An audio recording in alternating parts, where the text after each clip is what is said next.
Salut, ici Patrick Lagacé. Chaque matin, avec Fred, Catherine, Marc, Stéphanie et Bénédicte, on vous informe dans la rigueur et la bonne humeur. C'est un rendez-vous dès 5h30.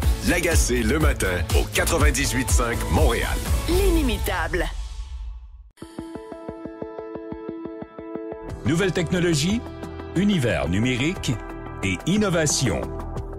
Voici une tasse de tech avec Alain McKenna et Pascal Forget.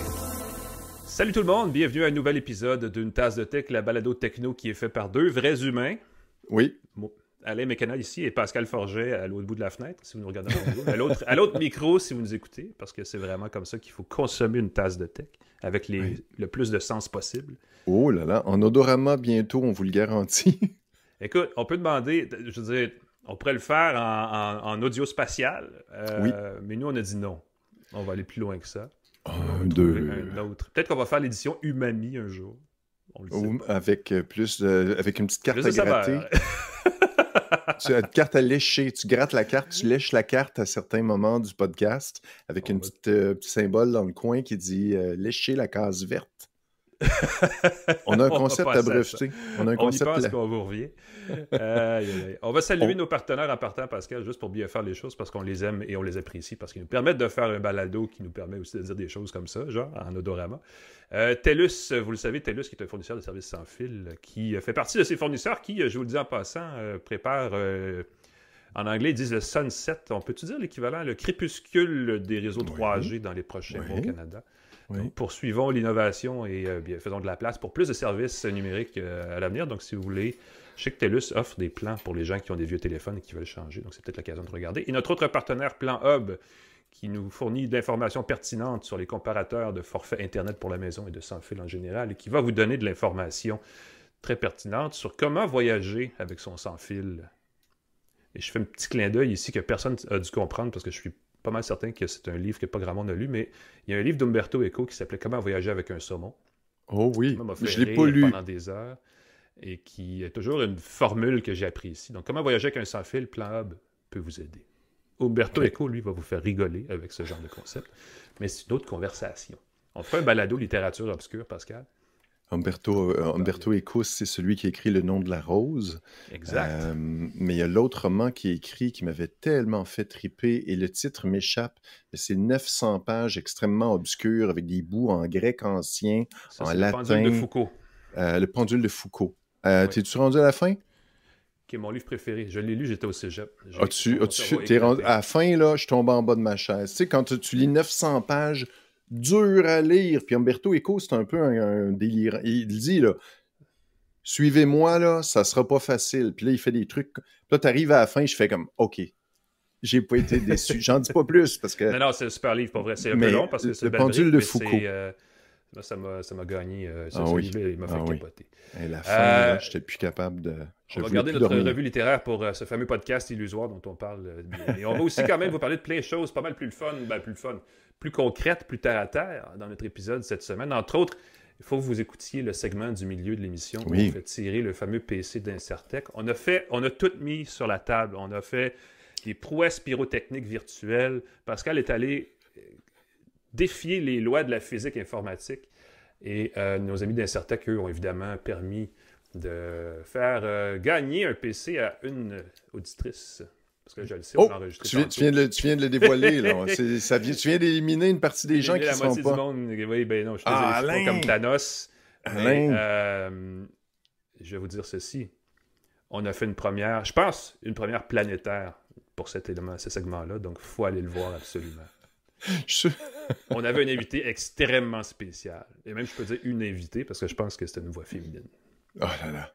J'en ai mis le suspense ou j'en ai pas mis le suspense? Voilà. Mais ça, je suis sûr que quelque chose comme Mr. Beast a dû faire ça, mais avec... Écoute, on sait... Faire tirer, c'est ça, une forêt vierge au milieu de l'Amazonie, c'est son genre. Alain, nous faisons un podcast, un moyen de communication.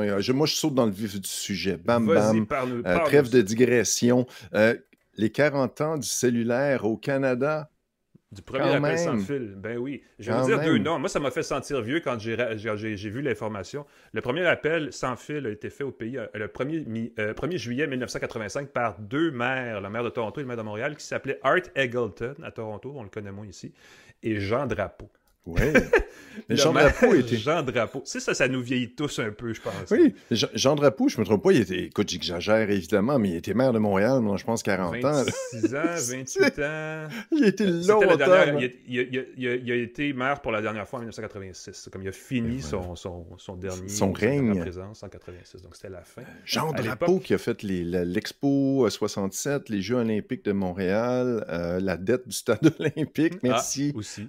Merci Jean Drapeau. Et le téléphone, à l'époque, c'était des grosses briques. Hein. Mettons, on a des petits téléphones qui tiennent un paquet de cartes. À l'époque, c'était plus de 3500 $ pour le téléphone et ça pesait une dizaine de livres. C'était une grosse brique que tu avais. Dans certains films des années 80, on voyait ça, là, puis c'était... Oui.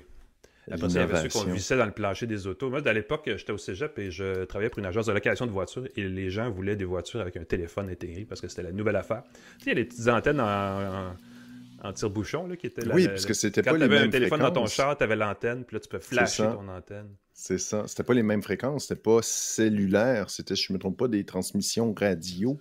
Fait que c'était très, très limité comme service. C'était assez épouvantable. Parlant de téléphone, ça a beaucoup évolué.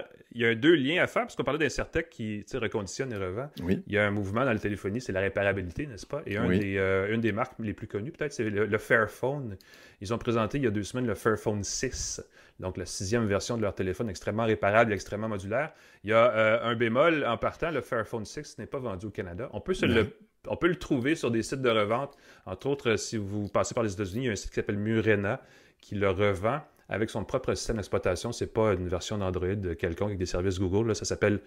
ça se prononce pas. C'est /E/OS, donc iOS, mais dit en tout cas différemment ou écrit différemment. Cela dit, le Fairphone 6, qui coûte 950 $, c'est 600 €, a quelque chose d'assez intéressant parce que c'est un appareil dont l'endo est interchangeable. Ça va peut-être vous rappeler, ceux qui ont de la mémoire pour ces choses-là, le Moto Z chez Motorola il y a quelques années qu'on pouvait adosser à côté ou être magnétiquement collé sur le téléphone. Différents accessoires pour en faire un appareil polyvalent. Et là, on a 12 composants remplaçables plus l'endo. Tout ce qu'il faut, c'est un tournevis standard pour remplacer pour améliorer les composants, peu importe ce que vous voulez sur votre téléphone. De base, il y a un processeur Snapdragon 7S génération 3, donc c'est un téléphone plus milieu de gamme en termes de puissance, avec 8 gigaoctets de mémoire vive, 256 gigaoctets de stockage avec une fente pour carte SDXC qui peuvent aller, ces petites cartes-là, jusqu'à 2 téraoctets de stockage. Donc, il y a moyen d'en faire un téléphone extrêmement durable. Il y a aussi quelque chose de nouveau sur l'appareil. On ajoute ce qu'on appelle c'est un bouton qui nous mène à ce qu'on appelle des Fairphone Moments. Donc, des moments Fairphone, des moments où le bouton, dans le fond, désactive un paquet d'applications, d'alertes et de choses qui nous distraient normalement pour justement être dans le moment présent et mieux gérer son temps d'écran et ces choses-là. Donc, c'est une belle idée, c'est une belle innovation, les Fairphones. Ce qui serait le fun, c'est que ça inspire davantage les fabricants qui vendent au Canada, parce que là, il n'est pas vendu chez nous. Ce qui est inquiétant du Fairphone, c'est qu'ils sont rendus au 6e. J'espérais secrètement que le 2e puisse être encore mis à jour avec les specs d'aujourd'hui. Je ne sais pas, probablement qu'on peut encore obtenir les pièces et retrouver les composantes du téléphone. C'est sûr qu'il y a une fuite vers l'avant, mais je pense que sur le 6, on promet 7 ans de mise à jour de l'OS et de sécurité, tout ça. Donc, on est quand même devant un téléphone qui est assez durable. 7 ans, ça pousse, ça tire vers le haut la durabilité des appareils. Juste le fait qu'il soit réparable, jamais tu brises un interrupteur sans avoir besoin de décoller des trucs, de chauffer. iFixit a des super bons tutoriels, mais souvent, ça implique des moments qui donnent des gros frissons, là, parce qu'il faut que tu décolles des trucs très fins, puis des connecteurs très fragiles, puis si tu le brises, ben, tu perds ton téléphone. Avec ça, tu n'as aucun souci. C'est un peu comme les ordinateurs de la compagnie avec l'engrenage comme logo, toutes les composantes sont remplaçables aussi comme ça. Ça, c'est le moment d'absence de... Écoute, je vais chercher pendant la prochaine... Non, c'est moi qui fais la prochaine nouvelle, je peux même pas chercher. Oui, parle-nous plutôt de ton droit d'auteur. Est-ce que tu as fait trademarker en bon français ta photo, Pascal? Parce que c'est un peu ça c'est vers là qu'on s'en va, là. Mais c'est quelque chose, c'est pour lutter contre les hyper-trucages, on a fait au Danemark, le ministre de la Culture, Jacob Engel-Schmidt, j'assume que c'est comme ça que ça se prononce, désolé, a décidé que chacun de ses citoyens allait avoir droit à son apparence. Là, on parle de l'apparence physique, son visage, sa voix, la façon dont on bouge, j'imagine, toutes ces choses comme ça, pour éviter que quelqu'un puisse faire un deepfake de nous. Et la nuance assez intéressante que je ne savais pas au niveau du copyright, c'est que le brevet par défaut, c'est que si tu prends une photo de toi et que quelqu'un l'utilise ailleurs, tu as le copyright sur cette photo-là. Mais si quelqu'un la trafique un peu, c'est plus ta photo. Et là, il faut que tu démontres que c'est pas... Et là, c'est plus... Ça se fait, mais encore une fois, c'est plus difficile. Tandis que si ta photo est copyrightée par défaut, ton visage est copyrighté par défaut, toute personne qui utilise ton image et même reproduit tes performances artistiques. Et ça, je trouve ça intéressant aussi, parce que si quelqu'un se dit... ben c'est ça, quelqu'un t'imite trop fidèlement, on pourrait le voir comme ça. Je pourrais dire, prends le style d'Alain puis fais quelque chose de très pareil. On pourrait dire, on va aller te chercher là-dessus. Et je trouve que c'est vraiment, c'est un beau cadre juridique qui vont permettre de simplifier les procédures si jamais quelqu'un au Danemark utilise tes photos comme ça. Et là, j'ai un petit doute parce que... Oui, non, mais attends un petit peu, parce qu'il y a des limites à ça. Tu sais, on a vu beaucoup de films, des fois on écoute des films, puis la bande sonore, c'est presque la chanson qu'ils écoutaient, qui jouait à la radio. Tu sais, souvent, comme la fameuse chanson des films Rocky, là. Oui, beaucoup de films ont imité en changeant juste une note. Et c'est là où ils peuvent échapper. Donc, il y a certainement une limite à protéger aussi son image. Oui, puis cette règle-là n'empêche pas les parodies et les imitations. Fait que si je t'imite, si je fais une blague, si c'est clair, si c'est clair que c'est pas toi, mais dans le cas des deepfakes, souvent c'est pour de la pornographie, des trucs comme ça. Fait que si on te retrouve dans une position invraisemblable, Alain, ça va être plus facile. Ben oui, voilà. Et voilà, si on génère des trucs pas legit avec toi dedans. La réponse à notre quiz, qui n'était pas un quiz d'une actu plus tôt, c'est le Framework PC. Framework, voilà. Puis c'est drôle, tu l'as écrit. Je me dis, pourquoi il est écrit Framework? Ça me dit quelque chose. C'est le nom de la marque. J'ai rapidement cherché et j'ai rapidement trouvé. Donc, je l'ai inséré dans nos notes. On va changer un peu de registre parce que... Et là, je suis un peu embêté parce qu'on a reçu l'information pour l'événement Samsung Unpacked qui s'en vient dans le mois de juillet. C'est d'ailleurs dans les prochains jours. Donc, si vous nous écoutez pas trop tard après notre diffusion, ben, ça va être bientôt. Si vous nous écoutez trop tard, c'est déjà passé. Mais c'est le 9 juillet à New York, en fait à Brooklyn, qu'aura lieu Unpacked 2025. Et vous vous dites, mais de quoi on va parler là?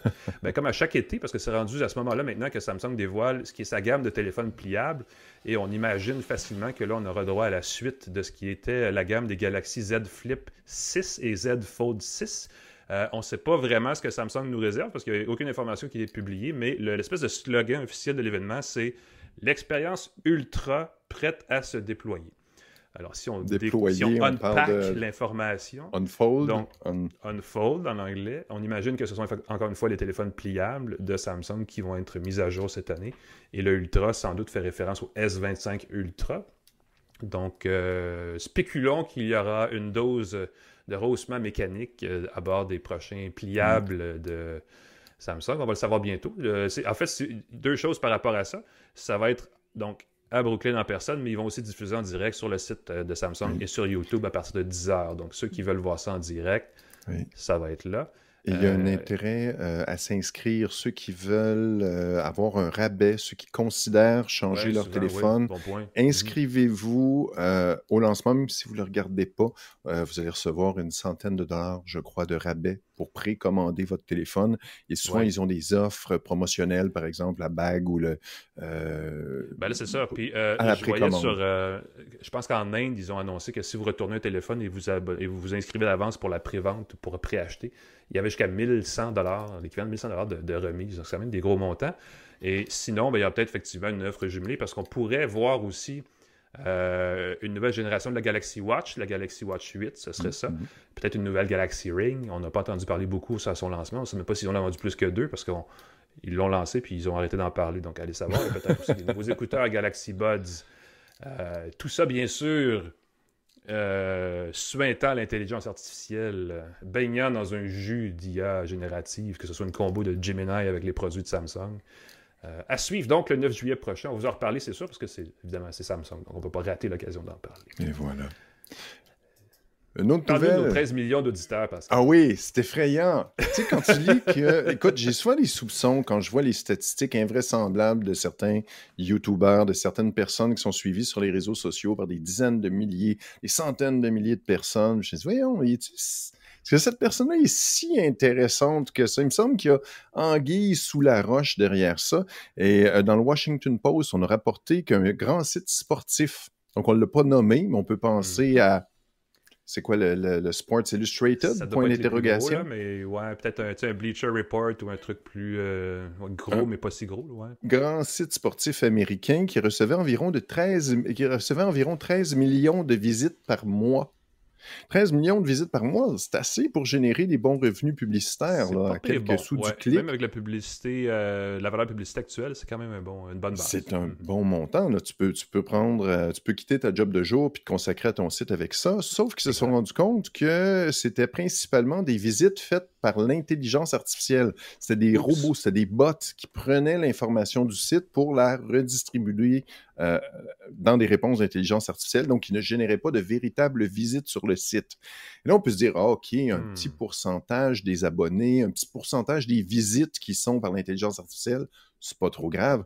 Non, on parle qu'il y avait environ 600 véritables humains qui consultaient le site. Sur 13 millions de visites. Sur 13 millions de visites. C'est pas 13 millions, c'est pas 600 personnes qui font 13 millions de visites. Là. Ouais. C'est 600 personnes qui génèrent un certain nombre de visites. Oui, mais jamais 13 millions. Tout le reste, c'était des intelligences artificielles. Et là, ça vous donne une idée de l'effondrement qui peut se produire. On parle d'influenceurs et de gens qui ont des 0 à 1 million de visionnements en 2 jours, comme par magie. Est-ce que ça se pourrait que ce soit la même chose, Pascal? Ça se peut-tu que ce soit un phénomène? Une fois que tu entres dans les algorithmes, mon soupçon, c'est qu'une fois que tu es suivi par un certain nombre de personnes, ça fait un effet boule de neige, parce que si quelqu'un te suit, ben les robots et compagnie vont te suivre aussi, ce qui fait que d'autres robots vont te suivre, et puis tout le monde va se suivre entre eux autres. Mais c'est quoi le pourcentage réel d'utilisateurs versus des robots furteurs, versus des intelligences artificielles?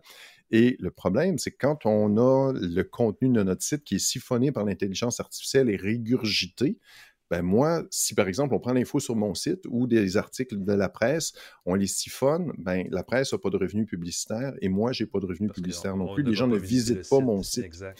Et donc, autant l'intelligence artificielle simplifie la recherche des gens, parce que maintenant, ça génère la réponse directement sans t'amener vers des sites. Avant, Google, c'était ça. Tu voulais être référencé dans Google. Okay. Maintenant, si tu es visité par des intelligences artificielles, ça peut considérer comme des clics et ça, c'est ça qui va faire les revenus ici. Fait que ça va faire qu'il y a une grosse backlash là, de dire qu'il va falloir bloquer les robots d'intelligence artificielle, mais il faut trouver comment. Il faut que les robots respectent les codes. Souvent, c'est dans le code de ton site web. Tu mets une ligne qui dit pas de robot, pas de bot, pas de consultation, pas d'enregistrement dans Google. Sauf que si c'est pas respecté, c'est pas... Il y a beaucoup de pression sur ce modèle-là, qui est un modèle publicitaire qui existe depuis l'arrivée de Google, essentiellement, parce qu'il y a aussi des bots, des réseaux de zombies. Il y a des pirates qui ont créé des réseaux comme ça, qui s'assoient sur des sites, sur des appareils mal sécurisés, et qui simulent des clics sur des publicités, donc qui font semblant que c'est un vrai site et tout ça. Et donc, tout ce modèle-là du clic, il y a vraiment beaucoup de pression là-dessus en ce moment, donc c'est peut-être appelé à évoluer. À suivre, évidemment. On touche du bois, sinon on ne mangera plus. C'est grâce à nos partenaires qu'on peut survivre. Merci TELUS, merci Plan Hub. Merci à tous ceux qui nous supportent. C'est important, ben oui. Pas besoin de cliquer sur eux, mais vous pouvez aller les voir. C'est sûr qu'ils vont être très contents de vous dire. Allez-y. Parlant de collaboration, dans ce cas-ci, peut-être plus inopiné, on a vu le lancement, en tout cas l'introduction il y a quelques jours d'un casque de réalité virtuelle qui, ma foi, m'a interloqué. Le MetaQuest 3S Xbox Edition, donc une version pour Xbox, en fait avec une application d'environnement Xbox installée du Quest 3S de Meta, ce qui était un peu étonnant parce j'aurais pensé comme ça que Meta n'aurait pas voulu donner un peu d'espace à Microsoft sur ces plateformes, parce qu'à mon avis, c'est un concurrent, mais qu'en sais-je, n'est-ce pas? Microsoft est assez willing de faire des collaborations. Ils osent, oui, c'est ça. Puis évidemment, ça leur donne une forme de rattrapage, parce que Meta, le casque Quest 3, on le sait, est probablement le casque le plus vendu dans ce créneau-là. Oui. Et donc, ils ont présenté ce casque qui va être vendu, mais il va être vendu en édition limitée et qui vient avec l'application Xbox Cloud Gaming installée d'office. Ça lui confère cet environnement de jeu en nuage. Écoute, il n'y en a peut-être pas une tonne. Évidemment, on peut jouer sur un jeu dans une fenêtre virtuelle avec un contrôleur Xbox ou avec les manettes du Quest. Ça reste pas très immersif quand c'est dans ce contexte-là, mais on promet aussi peut-être d'essayer avec des jeux de réalité plus virtuelle. L'appareil coûte 400$ US, donc 600$ canadiens. Vient avec 128 Go de stockage, avec évidemment les contrôleurs Touch Plus et aussi une manette Xbox sans fil, justement, et 3 mois d'abonnement au Xbox Game Pass Ultimate. Ce sont des jeux, évidemment, qui se jouent sur un écran. Là. Et dans ce cas-ci, on voit donc un écran virtuel devant soi. J'ai parlé des lunettes X-Real récemment, puis c'est un peu le même concept. C'est-à-dire que ça remplace un très gros moniteur. Ça n'a pas de place dans votre maison pour une télé 80 pouces, ben c'est un peu ça que ça fait. Mais ça ne fait pas l'environnement aussi immersif qu'on pourrait l'espérer. Mais c'est le début peut-être de quelque chose. Ça fait quand même depuis décembre 2023 que Xbox Cloud Gaming est en bêta sur la plateforme Quest. Donc, on tâtonne, on essaie des affaires à suivre. Mais si vous êtes curieux de voir c'est quoi du gaming, en bon français, dans l'environnement de réalité virtuelle du Quest, il y a pire place où commencer. Puis de toute façon, à 600$, c'est quand même assez cher, mais c'est pas particulièrement plus cher que... Je pense que le casque de base est 450 ou quelque chose comme ça. Ben c'est ça, puis il faut pas oublier que la Switch 2... Tout le reste inclus. Okay, la Switch 2, elle est presque 800$ avec les taxes et les accessoires et l'abonnement d'un an pour le jeu, fait que c'est à considérer. Parlant de réalité virtuelle... Ben oui. Parlons de nudité, Alain. Parlons de nudité. On parlait de copyright sur ton corps, mais une petite nouvelle qui vient juste de sortir dans les fonctions qui sont testées, qui sont mises à l'essai dans la nouvelle version de FaceTime avec c'est iOS 26, si je ne m'abuse, la détection de nudité. Dans FaceTime. Dans FaceTime. Fait que si quelque chose de tout nu apparaît, FaceTime, c'est pas privé, ça devrait pas être comme genre entre toi et moi, puis c'est tout, là. Et c'est ça qui m'embêtait tout de suite, parce que là, s'il y a une détection de la nudité, c'est qu'il y a une détection qui est faite, qu'il y a quelqu'un, quelque part, ou quelque chose qui analyse l'image. Ouais. Il semble que c'est entièrement dans l'appareil. C'est justement une application d'intelligence artificielle qui détecterait. En tout cas, j'imagine que c'est de l'intelligence artificielle. Ils vont dire que c'est juste un algorithme tout simple. C'est une fonction qui est bêta, qui est désactivée par défaut, et ce serait dans les comptes pour enfants. Et je trouve ça particulièrement creepy d'imaginer que ce soit désactivé par défaut dans les comptes pour enfants seulement. Il me semble que pour les adultes, ça pourrait aussi, certains adultes là, qui font des chats FaceTime, qui a des kikis qui apparaissent par... on veut peut-être pas voir ça. C'est un truc, ça, ouais. Est-ce que ça émane d'un phénomène ou c'est une prévention puis il n'y en a pas vraiment? Poser la question, c'est tenter d'y répondre. On a besoin de parler oui, c'est ça, de la porno et comment c'est un truc énorme partout. Et moi, c'est sûr que la tentation, évidemment, c'est de faire l'essai. Alors, je vais me dire, écoute, fiston... On n'est pas sur FaceTime, OK? Garde ça pour toi. Non, je pense que... C'est épouvantable. Et puis, il y a une option d'interrompre ou de poursuivre l'appareil, de poursuivre l'appel si jamais. Ah oui. Et là, je me dis, attends un peu, c'est dans les comptes pour enfants. Et t'as la possibilité bloquer, mais j'ai changé d'idée. De poursuivre l'appel. Fait que je me dis, si c'est vraiment pour la sécurité des enfants, tu ne permets pas de réactiver. Non, mais tu peux dire, hey, j'ai un bobo ici, puis là, tu montes la partie, puis là, ça... Tu goût de... Je vais te Ah non, il me semble que c'est tellement... ça fait tellement creepy. Je vais te montrer un gros bobo. Pourquoi tu baisses tes culottes, mais... Votre appel peut se poursuivre ou arrêter. Ben oui, c'est ça. Si t'es pas confortable, arrête ton appel. Oh. Ouais. Écrivez-nous que c'est pas approprié ce qu'on a dit. On se pose des questions. On se pose des questions sur la technologie et son application. C'est ça la question. C'est pas toujours la technologie que la nature humaine qui est questionnable. Pourquoi doit-on arriver à ce genre de choses? Ouais. Et oui, c'est ça qu'on ait besoin de ça. C'est vraiment d'une tristesse incroyable. On va finir ça sur une bonne nouvelle, Pascal, parce qu'on va regagner le sourire et on va vous le redonner. Il y a une bonne nouvelle d'affaires, une affaire business et technologique aussi. C'est une entreprise qui s'appelle Cohere, qui est basée à Toronto, qui a annoncé cette semaine qu'elle venait s'installer à Montréal. Elle ouvre un bureau à Montréal. Évidemment, son siège social demeure à Toronto. Cohere a annoncé qu'elle allait s'installer et qu'elle allait tripler le nombre d'employés qu'elle compte déjà ici. Ce qui, dans une conversation comme ça, c'est super le fun, mais on apprend qu'elle a juste 7 employés. Donc, on va peut-être avoir 25-30 employés à terme dans les prochains mois, spécialisés en intelligence artificielle. Cohere, c'est un peu le OpenAI canadien. Toute proportion gardée, parce que l'entreprise vaut quelque chose comme entre 5 et 6 milliards de dollars américains. C'est quand même pas rien, mais c'est pas OpenAI qui sont partis dans une autre planète. Cohere était au même moment que ChatGPT explosait et que Claude chez Anthropic explosait. Ça avait son propre modèle de langage, sa propre technologie d'intelligence artificielle. Et plutôt que de faire un truc et de les concurrencer avec eux, c'est dit, nous, on va se nicher dans les services aux entreprises et aux travailleurs. Ils ont développé un modèle qui s'appelle North, comme dans Nord, en anglais, bien sûr, qui est destiné au marché des travailleurs, entre autres, qui ont besoin d'une espèce d'assistant automatisé. Et ils ont du succès. Semble-t-il que leur revenu annualisé depuis le début de l'année se chiffre à hauteur de 100 millions de dollars. Donc, c'est quand même au moins, ils ont des revenus. Et on dit toujours, ouais, le Canada, on sait bien, dans les technos, sont bons pour faire de la recherche académique, mais pour après ça commercialiser et faire des revenus, ben là, on a un exemple d'entreprise qui est en train de faire ça. Et ils sont venus s'installer à Montréal pour se rapprocher de la base de chercheurs qu'on a ici, entre autres du centre de recherche du MILA, qui a quand même une belle réputation et qui a été fondé par Yoshua Bengio et qui est un promoteur, on le sait, de l'IA responsable. Et c'est un peu ça qu'on veut faire chez Cohere. On veut développer une IA plus sûre, plus sécuritaire, plus sécurisée et aussi qui va parler français, anglais et un paquet d'autres langues. Donc, on vient ici en ayant ce bassin de gens qui parlent plusieurs langues. On dit qu'on pourrait améliorer le service. Donc, ça va être à suivre. Et si vous cherchez une job dans les technos, je veux dire, il y a pire place à aller que chez Cohere. Bonne nouvelle.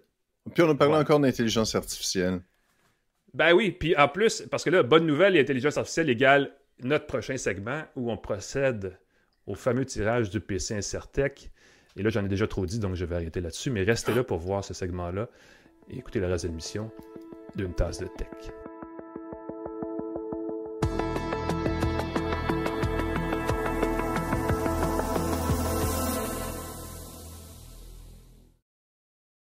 De retour à Une tasse de tech avec Alain McKenna et Pascal Forget. Re-bienvenue à Une tasse de tech. Laissez-moi invoquer mon meilleur Steve Jobs et mon meilleur Guy Mongrain intérieur parce qu'on va assister, vous allez assister et on va créer un moment historique dans l'histoire des podcasts et encore plus dans l'histoire d'une tasse de tech en procédant à 2 choses en même temps. Premièrement, je devrais peut-être même dire 3 choses. On va faire le fameux tirage dont on parle depuis quelques semaines de l'ordinateur portable promis par les gens d'Incertec avec qui on a parlé il y a quelques semaines. On a avec nous Saad Sebti d'Incertec pour faire le tirage. Donc, premièrement, bonjour Saad. Bonjour Alain, bonjour Pascal, bonjour à tous les gens qui nous suivent. Merci d'avoir collaboré, de nous avoir permis de faire ce tirage-là pour lequel on a reçu quand même pas mal de participants, pas mal de soumissions de noms et d'adresses courriel et même de numéros de téléphone. Certains petits coquets se sont essayés plus d'une fois, mais on vous a repéré. Ça, c'est la première partie. La deuxième partie, c'est qu'on va faire ce qui est probablement pour moi le premier tirage de l'histoire des tirages performé 100% par l'intelligence artificielle, parce qu'on va demander à Gemini de Google de nous sortir.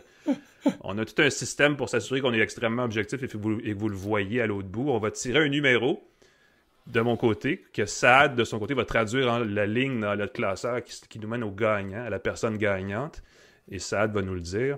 On n'est pas à la même place. Il n'y a aucun moyen qu'on puisse tricher là, pour le donner au beau-frère de Pascal. Désolé, Sylvain. Et la troisième affaire, on a des effets vidéo qu'on n'a jamais fait à Une tasse de tech, pour ceux qui nous regardent en vidéo. Et ça, c'est Pascal qui est le responsable. Donc, si ça ne marche pas, tout le monde, on blâme Pascal. Si ça va super bien, c'est grâce à la performance générale de notre balado d'Une tasse de tech. On va avoir des prix pour le podcast, l'effet visuel de l'année dans un podcast décerné à Une tasse de tech, j'espère. Donc, c'est très solennel ce qui se passe. Alors, et si je prends ma meilleure voix, je veux dire, peut-être pas de Guy Mongrain, je ne sais pas s'il faisait ce genre de choses, mais on pourrait demander à Saad et à toi, Pascal, parce que vous avez les deux l'information sous la main. Qu'est-ce qu'on fait tirer exactement? Que va se mériter notre heureux ou notre heureuse gagnant-gagnante? Alors, je peux présenter. C'est un ordinateur portable de marque Toshiba. Le modèle, c'est un Tecra X40e avec un processeur i5 de 8e génération. Alors, la particularité de cet ordinateur, c'est que c'est un ordinateur reconditionné qui provient d'une grande entreprise avec laquelle on travaille, qui est un partenaire de longue date. Et bon, dans les grandes entreprises, vous savez, ils font des rotations fréquentes de matériel, de leur parc informatique. Et c'est du matériel qui est encore très, très fonctionnel, qui est vraiment très bien pour les usages quotidiens. Donc ça, c'est un appareil très versatile, très léger et qui permet de faire plein de choses. Aller sur Internet, et les courriels, écouter un podcast, par exemple, aussi. Ben oui. Et vraiment une très, très bonne machine avec franchement, on a un très, très faible taux de retour avec ça, donc ce qui prouve qu'il y a beaucoup, beaucoup de gens qui sont très satisfaits de ce modèle-là. Donc, un modèle qui a une valeur de $500 qu'on offre justement à la personne gagnante du concours. Wow. Excellent. Un appareil qui, entre autres choses, ça fait longtemps qu'on n'a pas testé des appareils Toshiba. Je ne sais pas pour toi, Pascal, parce qu'ils ont arrêté de mémoire de vendre aux consommateurs directement il y a quelques années, donc on a moins accès. Mais ils avaient à l'époque, et je me rappelle même à l'époque, des netbooks. Je pense que c'était le début de Windows 7 ou 8, là, où les formats avaient changé. Ils avaient des ordinateurs de différentes tailles, qui était pas mal le fun. Donc, c'est une marque de produits assez intéressante malgré tout. Mais là, c'est un ordinateur donc reconditionné. Il n'y a pas de chance qu'on tombe sur la clé égarée de Bitcoin, un portefeuille de Bitcoin de quelqu'un. Là. C'est vraiment remise à neuf de façon la plus professionnelle et sécuritaire possible. Exactement. Ben, écoutez, on obéit à des standards de sécurité, des standards de qualité qui nous enjoignent que les données soient éradiquées complètement. Donc, on a vraiment des audits qui viennent vérifier à chaque année qu'on fait les choses de la bonne façon. Donc, il y a l'assurance qu'il n'y a plus aucune donnée quand l'entreprise nous confie ses ordinateurs. Tout est effacé. Puis, on fournit à la clientèle des ordinateurs qui sont clean, qui sont vérifiés, contrôlés. Donc, il n'y a aucun souci avec ça. Parfait. On va tout de suite procéder à ce processus de tirage. J'ai dans ma main notre conseillère en aléatoire, Gemini, sur un téléphone OnePlus. Ça peut pas être plus random que ça. Tellement que notre alerte part. Alors, je vais tirer un numéro, je le donne à Sad. Sad va nous donner le nom du gagnant. Alors, c'est parti, tout le monde. Donne-moi un numéro entre 0 et 700. L'avez-vous entendu? Elle m'a sorti 423. 423. Oh! 423, ça veut dire, Sad, c'est calcul, évaluation, trouver la bonne ligne dans le classeur de tous les centaines de participants que nous avons reçus. Moi-même, je suis mêlé dans mes affaires. Voilà. Roulement de tambour. Alors, ce qui nous amène au nom de la gagnante qui s'appelle Madeleine. Madeleine. Oh, bravo Madeleine. Donc c'est une adresse Gmail que je ne dévoilerai pas, mais Madeleine va être contactée par courriel pour recevoir son prix. Madame Madeleine qui remporte un fabuleux ordinateur Toshiba qu'on peut voir si vous nous voyez sur YouTube ou sur Facebook. On peut voir dans la fenêtre de Pascal qui a sorti les grands moyens pour nous présenter la bête. Et là là. Donc, voilà. C'est un beau prix, puis c'est une belle cause. Hein? Incertec, là, les gens ne connaissent pas Incertec, mais c'est une super belle façon, si vous avez besoin d'un ordinateur abordable, remplacer l'ordinateur pour quelqu'un qui n'a pas nécessairement besoin d'une bombe pour faire du gaming à plusieurs milliers de dollars. Quelqu'un qui n'a pas plusieurs milliers de dollars, mais qui va aller sur le web, rester en contact avec ses proches. C'est une super belle option. Puis, vous êtes extrêmement sympathique à la boutique. Tout le monde était très, très gentil, prenait le temps de donner des conseils, et ainsi de suite. Fait que si vous avez l'occasion, jetez un coup d'œil là-dessus. Je pense qu'on va reparler de vous régulièrement, et certain qu'on vous aime. Merci beaucoup. C'est une bonne idée parce que vous pouvez vous-même, sans en faire un tirage, mais vous gagner à toutes les semaines ou à tous les moments où vous avez besoin d'un ordinateur en allant visiter Incertec parce que les prix sont sont extrêmement intéressantes. Tu sais, quand on parle du coût de la vie et tout, un bon PC pas cher, c'est une place. Donc, merci. Félicitations premièrement, Madeleine. Merci. Félicitations, Madeleine. Bravo. Saab. Bon succès pour la suite et ce sera un plaisir de recommuniquer et de reparler avec vous prochainement. Donc, merci, Saad, d'avoir merci à vous. triplement participé à ce programme. Bravo à Madeleine. Nous, on prend une courte pause et on vient après ceci pour la suite d'une tasse de tech. Restez avec nous.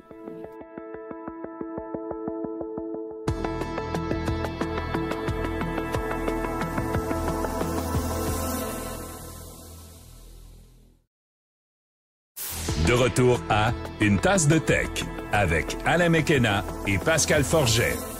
Bienvenue à Une tasse de tech. On est rendu, écoute, je suis essoufflé, un tirage avec l'intelligence artificielle qui nous conseille, nous appuie.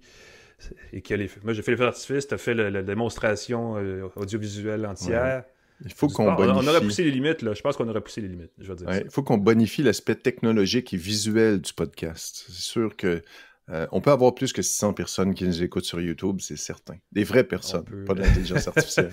Nos 13 millions de faux amis, eux, on fait quoi? 13 millions?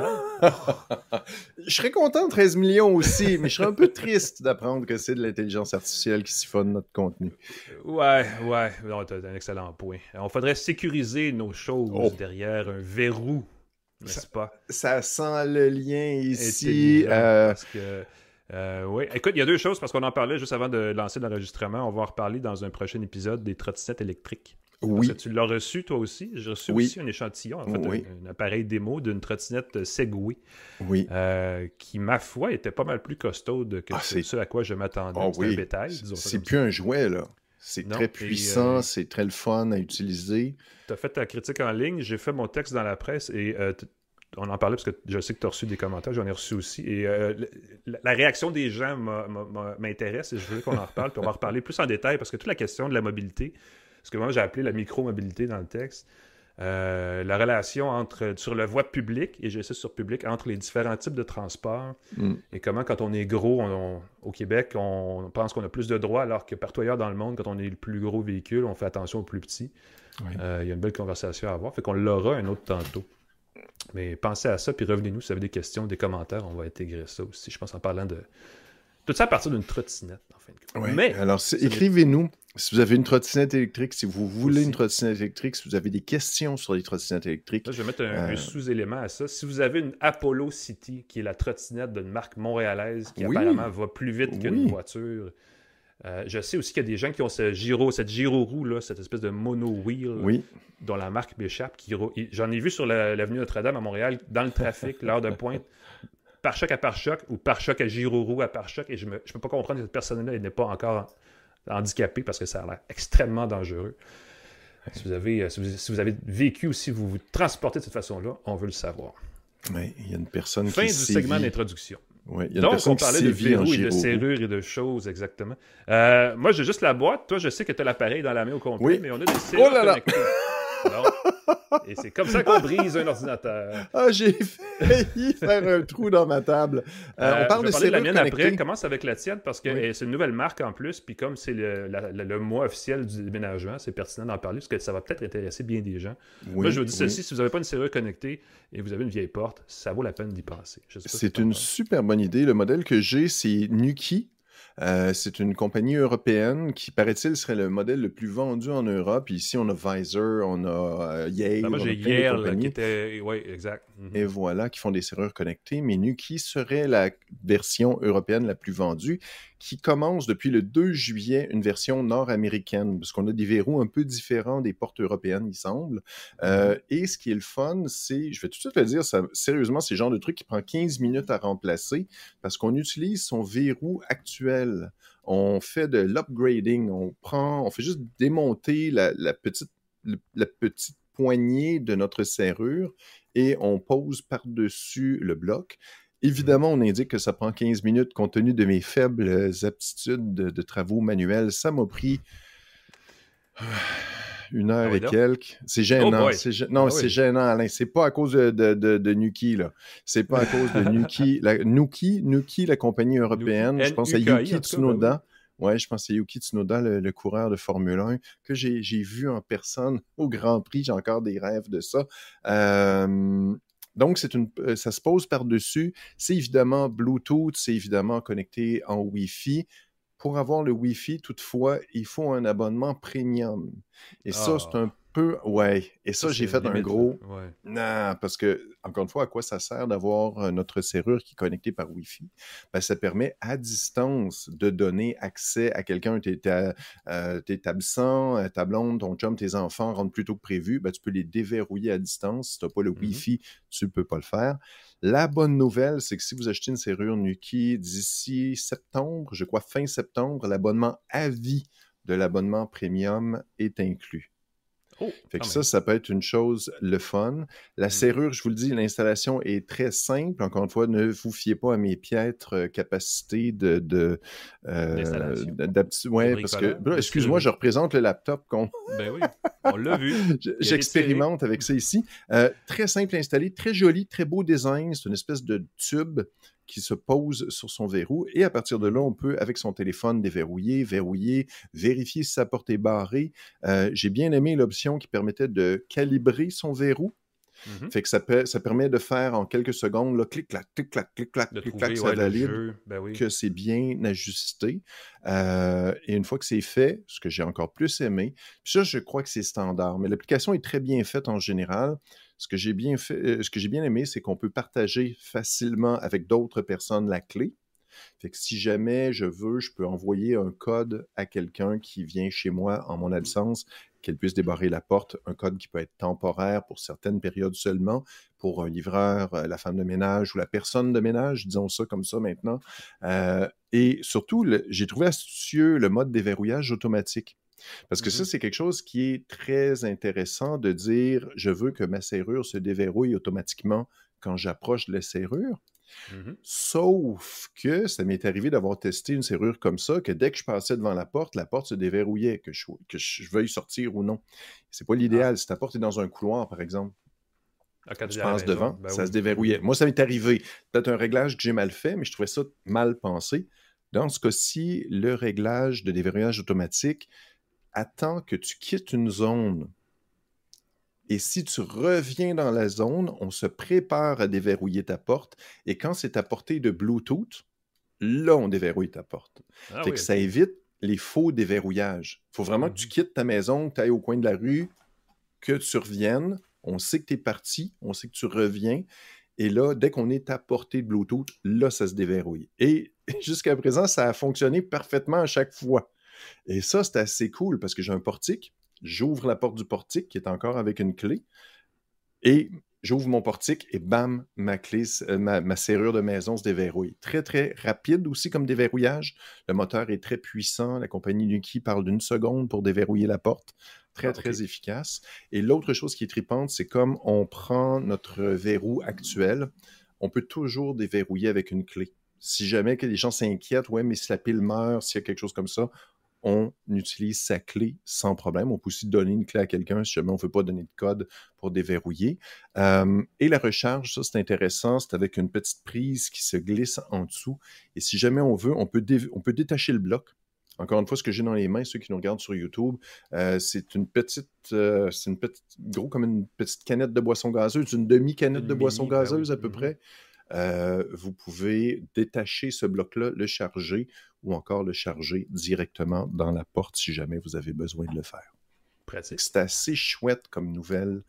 Nouveau joueur. C'est appareil pour le fun parce que ça peut être cher ces trucs-là. Oui, c'était autour de 220 $. C'est 300 $ si on veut acheter un pavé numérique. En plus. Qui est séparé. Qui est séparé. Fait qu'on n'en a pas besoin si on ne veut pas, mais encore une fois, si on ne veut pas donner, puis le code, évidemment, pavé numérique se change à volonté. Fait qu'on pourrait dire, j'ai des invités, je leur donne un code. Quand ils sont partis, je change le code. C'est pas plus compliqué que ça. Ceux qu'on voudrait. Puis ça fait aussi, je crois, je vois un bouton. Je ne l'ai pas installé encore. J'avoue que je suis curieux. Mais à peu de frais, tu peux avoir quelque chose d'assez cool pour de la visite ou pour des... si tu as des gens qui viennent chez toi en ton absence ou simplement pour rentrer à la maison sans avoir à sortir tes clés puis à déverrouiller. Très, très astucieux. ça permet une très belle transition vers la serrure que j'ai essayé moi, parce que en fait, cette partie-là du pavé, je vais vous dire tout de suite, parce que c'est un petit préambule pour arriver où là, je vais en venir. Moi, j'ai eu cette serrure-là qui est la Asher Lock 2 de la compagnie Yale. Yale, qui est une compagnie de serrure bien connue depuis longtemps, a racheté il y a quelques années la marque Auguste de serrure connectée, qui est la marque peut-être la plus connue des gens qui ont des Airbnb, parce qu'il y a eu un rapprochement rapide entre les gestionnaires de logements Airbnb et la serrure Auguste pour une raison ou pour une autre. Et cette serrure-là, comme celle que tu as présentée, vient avec un petit pavé numérique qui est détaché, qui est alimenté par 2 piles 3A et qu'on met dehors quelque part près de la porte et qui se connecte à distance et il fait très bien l'affaire. Malheureusement, les batteries l'hiver, ça gèle vite, donc ça devient un problème rapidement d'utiliser le pavé. Et moi, ça m'embêtait parce que vous avez beaucoup de batteries à charger et à recharger ou à changer, en tout cas, puis c'était quand même un peu de dépenses d'énergie inutiles. Donc, je suis allé du côté de cette serrure-là qui vient avec un pavé numérique intégré et qui remplace complètement la serrure. Alors, il n'y a plus de place pour la clé rendue là. Tu n'as pas de place pour la clé. Il faut avoir confiance au mécanisme. Il y a une version avec serrure, avec la clé. Donc, on peut aussi avoir cette version-là. Et il y a une version avec lecteur d'empreintes. Donc, on peut avoir différents jumelages de ces différentes façons de s'identifier là. Moi, je trouve que la version à lecteur d'empreintes est un peu superflue. J'écrivais d'ailleurs dans le journal que c'est peut-être même un gadget parfaitement inutile parce qu'il y a différentes façons d'ouvrir une porte. Et anyway, ça prend le même temps que mettre la clé. Donc, acheter une clé, puis c'est fini. Il y a un truc qui, pour moi, fait que ça remplace complètement la clé, c'est que si vous avez cette serrure-là et que la batterie, mettons, de la serrure s'épuise et que là, vous vous dites « Ah non, que fais-je? Je ne peux plus opérer mon mécanisme. » Ben, il y a au bas du pavé deux petits connecteurs métalliques sur lesquels on presse les embouts d'une pile carrée, une pile 9 volts, et ça alimente de façon en mode d'urgence la serrure, et là, vous pouvez déverrouiller et entrer dans la maison. Donc, ça remplace faut laisser la traîner. Il faut laisser traîner une pile 9 volts. Ou il faut avoir une pile 9 volts qui traîne quelque part, effectivement. Donc, ça devient une mesure de sécurité qui remplace la clé. Moi, j'aime bien. En tout cas, ça fait la job. Évidemment, le code, c'est le code que vous voulez. Vous pouvez générer plusieurs codes pour différentes personnes, pour la personne qui vient faire le ménage, entre autres, ou les enfants, ou le chien, si vous avez un chien extrêmement intelligent. Oui, ça, c'est astucieux. Ça permet de voir qui entre chez toi. Ben, tu as un registre, recevoir des alertes basées sur et voilà, qui fait quoi, tu peux exactement. notifier si tes enfants rentrent, quand ton mari rentre, quand t'es... Voilà. Cette serrure-là est compatible avec les plateformes de domotique de Google, d'Amazon, donc Alexa, et HomeKit d'Apple, donc ça s'intègre dans les environnements. C'est pas encore au point où on peut jumeler automatiquement la serrure avec une caméra, une sonnette vidéo ou une caméra de surveillance qui permettrait de savoir que quelqu'un approche, tu déverrouilles, ou tu parles, ou tu réponds. Il y a comme une espèce de... Il y a comme deux appareils là, qui vivent dans le même environnement où on manque un peu de jumelage si on n'achète pas les produits d'une même marque, parce qu'il y a des marques qui vendent les deux, la serrure, la caméra, la sonnette, et qui disent tu peux maintenant répondre et faire plein d'affaires en même temps, mais elle vit toute seule dans son propre environnement, ce qui pour moi ne pose pas de problème parce que c'est rare qu'on déverrouille la porte et qu'on veut parler à quelqu'un en même temps. Donc, c'est pas nécessairement un gros enjeu, mais si vous avez, je sais pas moi, des colis que vous voulez faire rentrer et que vous voulez interagir, il y a peut-être quelque chose là qui manque. Mais l'intégration aux plateformes permet quand même d'opérer votre serrure avec une commande vocale. Si jamais c'est quelque chose qui vous excite. C'est vraiment pas nécessaire. Ça, c'est quelque chose que j'ai essayé de faire avec la Nuki, parce qu'elle est aussi compatible avec Google Home, Alexa et compagnie. L'inconvénient, c'est que ça fonctionne aussi avec Matter, le système. Super, fait qu'il faut scanner un code et ça me demande un relais Matter. Fait que là, je viens d'installer un truc Alexa qui, je crois, est compatible avec Matter. Mais encore une fois, ce standard-là qui allait révolutionner la domotique. Tarde à faire. Le fait que l'intégration soit boiteuse. C'est un peu long. Il y a... Je disais tantôt, Yale a racheté Auguste et a développé cette technologie de serrure connectée sur la même plateforme. Donc, c'est la même application, sauf qu'elle s'appelle Yale au lieu de s'appeler Auguste. Donc, c'est le même environnement. Comme la Nuki permet d'être déverrouillée et verrouillée par localisation. Donc, si vous éloignez, la porte se barre toute seule et si vous approchez, elle se déverrouille toute seule. C'est pas aussi finement ciselé que la tienne. Genre, tu t'approches, tu se déverrouille, puis c'est tout. Moi, j'apprécie. Pour moi, c'est l'élément de base. J'aime ça arriver chez moi, mon téléphone dans ma poche, j'arrive, la porte. Tu sais, quand tu arrives avec l'épicerie. Oui, tout à fait. Tu ouvres la porte, ça enlève un élément ce que je te mentionne d'avoir à sortir de la zone avec un GPS. Oui, mais je sais, c'est ça, c'est dans des cas. C'est plus astucieux quand tu reviens de l'extérieur, mais ça évite les déverrouillages intempestifs quand ça se met à se déverrouiller juste parce que tu passes. Mais c'est une belle fonction. C'est parce qu'il y a des serrures. Je pense que Wiser, entre autres, n'a pas cette fonction-là dans ses serrures connectées et je trouve que c'est un peu un peu dommage. Parce que moi, c'est un nice to have. C'est quelque chose qui est le fun. Et tu peux l'activer ou le désactiver au besoin. Fait que si tu veux qu'elle se déverrouille, chaque fois que tu t'approches de la porte sans avoir à quitter la zone, ça se fait aussi. Exact. Mais moi, le fait d'avoir à... Parce que l'inconvénient, c'est quand tu t'approches de la zone, quand tu sors de chez toi, ça se déverrouille pas tout seul. Parce que là, il faut que tu appuies sur le bouton pour que ça se déverrouille. Il y a des pour revenir, c'est le fun. Ça vient avec le jumelage Bluetooth par défaut. On peut acheter... L'autre affaire qui est le fun, c'est que, et je compare avec la serrure Auguste, si vous voulez une serrure Auguste et que vous voulez la connexion Wi-Fi, c'est un autre module qu'il faut brancher dans le mur ailleurs dans la maison. Voilà. Et là, c'est un autre bidule à acheter, c'est un autre 70$. Lui, le module Wi-Fi s'insère dans la portion arrière du verrou. Donc, c'est quelque chose qui s'intègre. Donc, pas besoin de l'ajouter ailleurs. C'est auto-intégré. Généralement, il est inclus, donc ça ne coûte pas nécessairement plus cher. Et comme tu le disais, par Wi-Fi, on peut contrôler à distance, donc à l'extérieur de la maison, mais même à l'intérieur du pays, si vous voulez. Voir ce qui se passe avec votre serrure. Donc, c'est pas la fin du monde, mais ça permet d'avoir cette option-là de plus. Donc, dans l'ensemble, pour un appareil qui coûte, selon la version, entre 200 et 300$, je trouve que c'est vraiment une belle... Je vais dire ceci, c'est peut-être un peu gros, mais c'est un appareil qui, dans la mesure où c'est quand même bien sécurisé, n'est pas moins attrayant qu'une serrure traditionnelle. Donc, il n'y a pas de raison de ne pas s'en acheter une si vous avez les sous et le besoin de vous faciliter la vie par rapport à ça. Évidemment, c'est un appareil numérique, connecté, qui est basé sur un système de compte et de mot de passe, donc ça peut être piraté. Donc, c'est pas entièrement sécuritaire, mais c'est comme les cartes de crédit. Tu sais, à une époque, on parlait au téléphone pour on donnait le numéro de carte de crédit vocalement sur une ligne dans le milieu de la rue parce qu'on a acheté un truc sur le téléachat. La serrure connectée remplace une serrure qui n'était pas nécessairement particulièrement plus sûre non plus, tu sais. La clé sous le tapis, tout le monde connaît le truc. Il y a des affaires comme ça qu'il faut... Oui, puis écoute, une barre à clous, là. Ben voilà. Trouve n'importe quelle porte, ça prend 2 secondes. Fait que quelqu'un qui va s'amuser à bidouiller, c'est bien plus simple de défoncer la porte ou d'ouvrir avec... Ça prend 2 secondes. Tout ça pour dire que c'est pas une sécurité de grade militaire d'avoir une serrure connectée, parce qu'évidemment, c'est pas parfait, mais rien n'est parfait. Et dans ce contexte-là, si vous êtes tolérant par rapport à ça, c'est pas mal le fun d'avoir une serrure qui se déverrouille toute seule quand tu arrives à la maison. C'est un petit côté Star Trek, ce qui manque, c'est la porte coulissante qui fait... Oui, puis que là, tu rentres, puis là, qui se referme... Il y a un bruit, mais je ne l'ai pas bien, mais bon. Tu l'as, ça marche bien, mais moi, c'est ça. Moi qui vis seul, c'est comme si ma serrure m'accueillait, fait que je me sens plus heureux quand j'ai ça ici. Puis le fait de ne pas avoir à chercher quand tu arrives, tu es mouillé, tu as ta trottinette électrique au poids à la main. Par exemple, ben oui, tu as les mains pleines. Ça me permet de rendre ma vie plus agréable. Serrure connectée, n'hésitez pas à nous écrire, à nous en parler si jamais vous avez des questions là-dessus. La Assure Lock 2 de Yale de mon côté, et toi tu avais la Nuki Smart Lock. J'ai la Nuki Smart Lock, le modèle nord-américain qui est arrivé sur le marché le 2 juillet. Je comprends que ça va être disponible sur Amazon, ça va être livré au Canada. La dame me disait que temporairement, ça se peut qu'il y ait des frais de livraison de 20$ qui s'ajoutent, mais ça va se placer. Ils sont en train d'être distribués. Ils viennent juste de commencer leur distribution en Amérique du Nord, en commençant par les États-Unis. Fait que c'est disponible au Canada, même si en ce moment où je vous parle, il n'y a pas encore la disponibilité officielle au Canada. Mais ça s'en vient. Donc. Voilà. Merci Pascal. C'est la fin de l'émission, imagine-toi donc. On est rendu au bout. Oui. Gros show. TELUS, Plan Hub, Planet Hoster, on va leur dire bonjour aussi. Regardez dans le lien, on a un petit rabais pour vous, un gros rabais en fait, pour besoin de hosting, ceux qui veulent.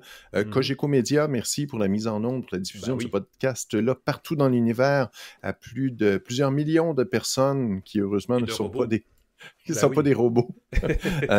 PascalForget.com pour me suivre. J'ai entre autres mon billet sur la trottinette que j'ajuste en fonction de vos commentaires. Et Alain McKenna, on peut te lire dans la presse entre autres. Et c'est toujours un plaisir de te voir.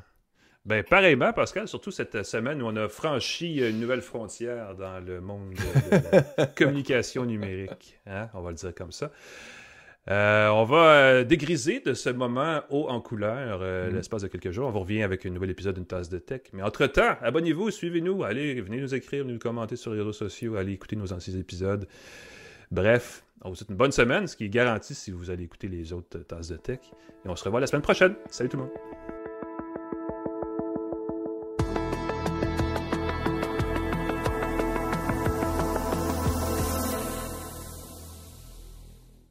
Salut, Ici Maxime du balado Planète Basket. 2 fois par mois, je vous propose un survol de l'actualité mondiale entourant le ballon orange avec les artisans du milieu et mes pertinents collaborateurs. Planète Basket, disponible sur l'application et dans les sections balado des sites web de vos stations Cogeco Média.